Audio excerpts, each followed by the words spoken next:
اعوذ باللہ من الشیطان الرجیم بسم اللہ الرحمن الرحیم۔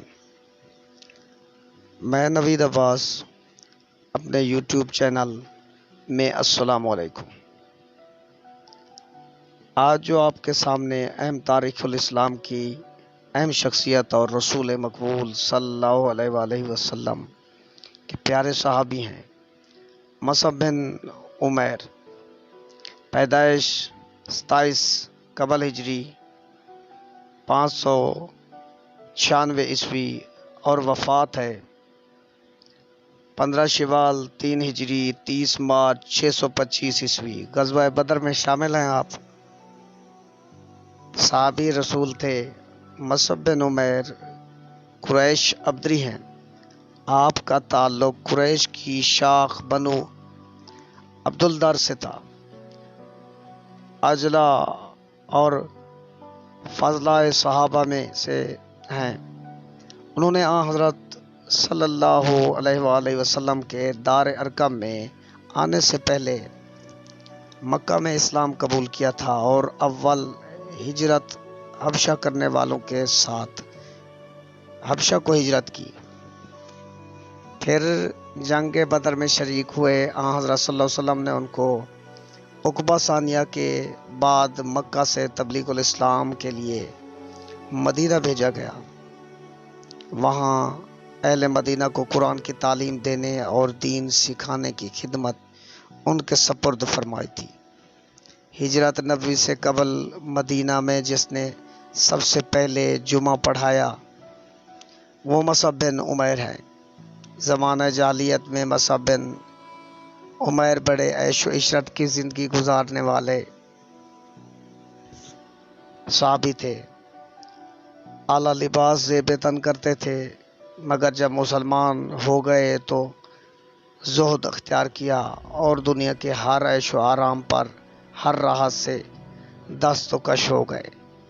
حدیث میں آیا ہے کہ ایک دن مصعب بن عمیر اس حال میں حضرت صلی اللہ علیہ وآلہ وسلم کی خدمت میں حاضر ہوئے کہ جسم پر ایک کملی تھی اور ایک کمر پر بکرے کے چمڑے کا تسمہ بندھا ہوا تھا۔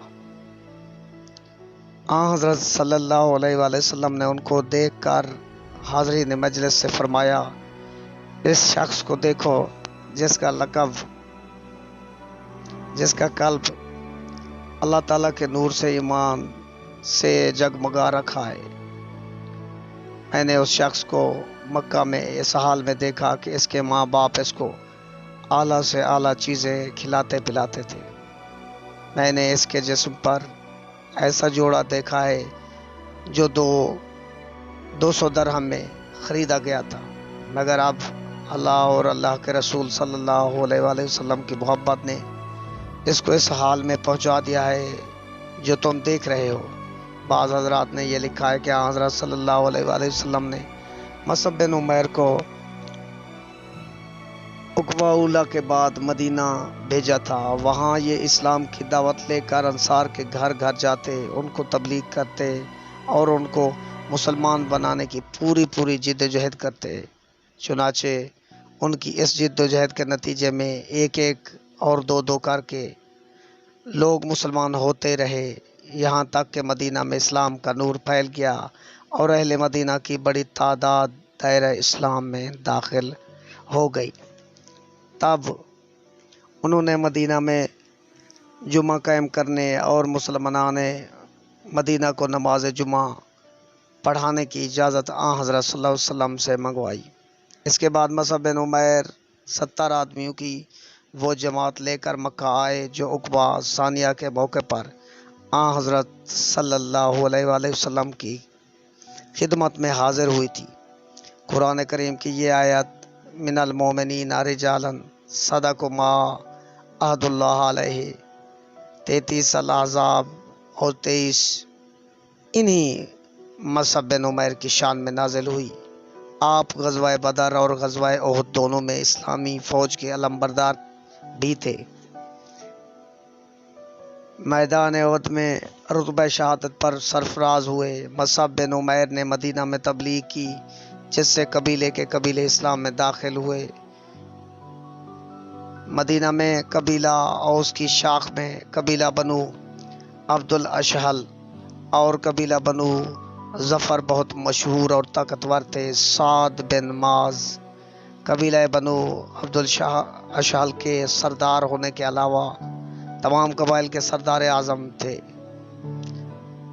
اسعید بن حزیر قبیلہ بنو ظفر کے سردار تھے۔ اسد بن زرارہ جن کے مکان پر مصعب بن عمیر مقیم تھے، سعد بن معاذ کے خالہ زاد بھائی تھے، یہ ان کی وجہ سے اسلام میں داخل ہوئے۔ دوستو، اگر میری معلومات صحابی رسول صلی اللہ علیہ وسلم کی شان میں کمی واقع ہوئی ہو تو مجھے معاف کرنا۔ اگر میرے یہ تھوڑی سی کوشش آپ کو اچھی لگے تو ضرور سبسکرائب کریں میرے چینل کو، لائک، کومنٹس، شیئر ضرور کریں۔ شکریہ، والسلام۔